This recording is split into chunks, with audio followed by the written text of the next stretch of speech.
আলাইকুম ওয়া রাহমাতুল্লাহি ওয়া বারাকাতুহু। সম্মানিত দর্শক, কাউনিয়ার মা সুফিয়া তেলের পাম্পে দেখেন কি পরিমাণে মানুষের ভিড়। অল্প করে তেল দেওয়া হচ্ছে। আমরা ডিজেল মাত্র 1000 এখানে পাচ্ছি, বেশি দিচ্ছে না। ওখানে পেট্রোলও হয়তোবা সীমিত আকারে দিচ্ছে, আমরা যেটা দেখতে পেয়েছি। গতকালকে আমরা তো ওই দিক দিয়ে গিয়েছি যে অকটেন বন্ধ আছে, কিন্তু পেট্রোলটা দিচ্ছে, যেটা দেখা যাচ্ছে এখান থেকে।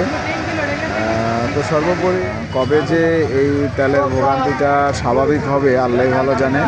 এই কষ্টের মাঝেও একটি আপনাদেরকে খুশি সংবাদ দেই, সেটা হলো যারা এই ফিলিংস স্টেশনে আসবেন, এই পাশে হোটেলটা আছে, এই হোটেলে খাবার খেতে পারবেন। এখানের হান্ডি বিফ এবং খুবই ভালো লাগে, চমৎকার রান্না হয়। আপনারা এখানে এসে একটাবার ট্রাই করে দেখতে পারবেন ইনশাল্লাহ। আমরা অনেক দূর থেকে, আমরা বাইরে গেলেই প্রায় সময় এখানে আমরা গাড়ি স্টপ করে আমরা এখানে খাওয়ার চেষ্টা করি, এবং এমনও আমাদের ফ্রেন্ড সার্কেলকে নিয়ে আমরা এখানে কুড়িগ্রাম থেকে এসে খাওয়ার চেষ্টা করেছিলাম। আলহামদুলিল্লাহ, যথেষ্ট এখানের খাবারের মান ভালো, আপনারা আসতে পারেন।